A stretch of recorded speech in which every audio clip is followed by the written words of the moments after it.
Oh, hi. Good morning, everyone. We're the team that's developing ReFood. I'm the programmer, Erkan Liu. I mean, master of ECE. And I'm Rini Drew, also from ECE doing MN. And I'm Zachary Pierce Messick. I'm a second-year PhD student in behavioral neuroscience. So obesity is a rising issue around the world. And despite the fact that all of us know that we should avoid eating junk food, it's actually pretty hard to resist doing so. Well, why might that be?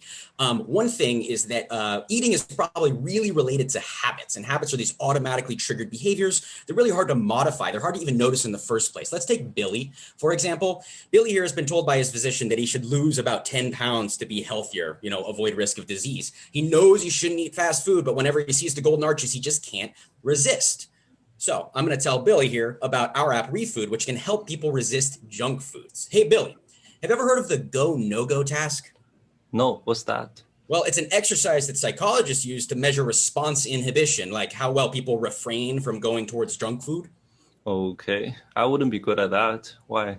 Well, as it turns out, some research suggests that practicing the go, no-go task can actually help people learn to refrain from temptations. Oh, so it could help me lose weight? What's the task like? Well, it's a bunch of pictures that appear on a screen, and sometimes you need to press the pictures, and sometimes you need to wait for them to disappear. Oh, that sounds very boring. Well, honestly, the task is quite boring, but that's why we developed ReFood, which is a fun way to play this game from the comfort of your home on an application. So let me show you how it works. While Billy sets up the phone, we're going to breeze through the sign-up phase just because it's technical, but it is necessary because we collect two important pieces of data. He's going to sign up here with email. He's going to add optional demographic information, and then he's going to fill out a required survey. The survey is important because we can correlate the amount that someone uses the application with how much they decrease in their habitual control, which is what the survey is asking about. So if we listen closely, we can see that there's homepage music. There's also music that's different that plays in the actual game itself. And I'm going to ask Billy to mute it for the demonstration, just because it's a little bit distracting. So now we're on the home page. At the top right, there's a light bulb. Billy, if you press that light bulb, it'll take you through some instructions. Why don't you breeze through those, because I'm here and I can tell you what to do. Let's jump right into the go, no-go task. On this screen, it gives you a brief instructions. As you can see, healthy foods are the foods that you should go, tap on, and the unhealthy foods are the ones you should avoid. Wait for those to disappear. They also have red borders when you shouldn't tap on them and green borders when you should. As you can see, when you make a correct response, like hitting a green one, a healthy food, or avoiding a red one, you gain 1 coin in the top right of the screen. I'll tell you about coins in a little bit. Also, if you make an incorrect response, you actually lose a coin. So if you hit a red cue or miss a green one. The next round is just a variation. You can see from these instructions, instead of the static cues popping up, the cues are going to fall from the top of the screen to keep things more interesting. Very simple. You're only on level 1. So here's the thing. As you play the game will get harder and harder. So let's manually bump you up to level 5 to show you how different the game gets as you play it.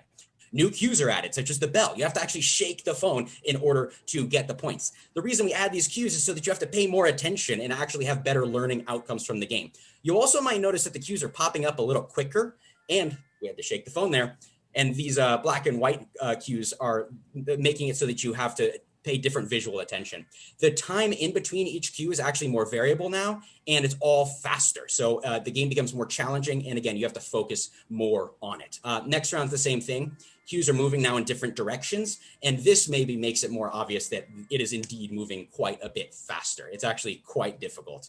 So let's go back to the home screen. I'm going to show you what you can actually do with your coins, Billy. So you see this cute little turtle on the home screen? What you can do is go to the Zem Garden, and you can actually buy any of these cute Zems with your coins. This is just a small incentive to keep you going. You earn the coins as you play, and you can customize your home screen with these cute Zems. Let's go to the Stats Center. The Stats Center is where you can see your progress. You can see how many times you've played, your progress, how your play streak. Unfortunately, you've only played twice, so it's not that impressive, but look how much better you got. Just the second time you played. Usually 5 things will appear there. Let's also check out your food profile. This is the administrative stuff. Necessary evils, but you can set the time of your notifications. You can see when your next survey is, and I'll reiterate, the surveys are really important that you fill out so that we know that our app is actually helping people resist from their junk foods. And finally, on the home screen, you can go to the Resource Center, Food Addicts Anonymous, Healthy Recipes, Canada's Food Guide. These are things to help people live a better, healthier life with the guide of practicing this healthy exercise. Now, Billy, let me take you to a behind the scenes look at the structure of this application.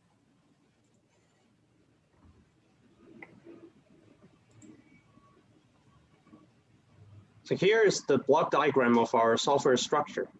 We have gone through the functionalities in the demo, so we will go through this quickly. The administration module, Go No-Go exercise module, the Zen Garden, and the status center are all connected into the information storage, where we store all the persistent data.